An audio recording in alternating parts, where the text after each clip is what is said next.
अयूब खान साहब के जब ये हंगामे वगैरह शुरू हुए ना जी, उनके खिलाफ एहतजाज शुरू हुआ तो उनके जितने आसपास लोग थे, अल्ताफ गौहर साहब ये लिखते हैं, ये अल्ताफ गौहर साहब को मैं कोट कर रहा हूँ। अल्ताफ गौहर साहब कहते हैं कि सेक्रेटरी इत्तलात, वो कहते हैं हमें समझ नहीं आ रहा था कि टीवी और रेडियो पे तो हमारा कंट्रोल है, अब अयूब खान साहब को हमने सब अच्छा है कि रिपोर्ट देनी है तो बताएं क्या क्या।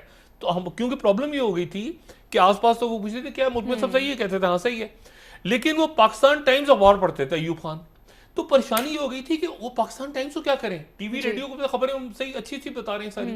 तो फिर रावलपिंडी में एक छोटा सा प्रेस उन्होंने किराए पे लिया और वहां से अयूब खान साहब के लिए अलग पाकिस्तान टाइम्स अखबार छपता था। अयूब खान उसे पढ़ के कहते थे सब अच्छा है मुल्क में, अच्छा, और खुश हो जाते थे। और जो बाकी पाकिस्तान टाइम्स आता था पूरे मुल्क में, उसमें कुछ और होता था।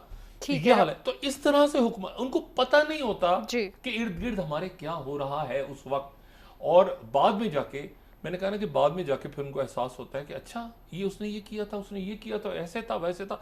ताकत और इक़्तिदार का कि कभी हमेशा ये एहसास होता है कि हमने यही रहना है। ठीक है डॉक्टर साहब, एक ब्रेक लेते हैं। ब्रेक अच्छा, अब आ गई मजीद गिरफ्तारियां, क्योंकि राना सनाउल्लाह साहब जो हैं, अब देखिए ना सख्तियां तो यहाँ से शुरू हो गई। अब राना सनाउल्लाह साहब के आसपास के लोग अब जनाब इधर उधर पार्टी के लोगों के हवाले से पार्टी के लोगों के स्टेटमेंट्स दे दिए हुए हैं उन्होंने राना सनाउल्लाह साहब के खिलाफ।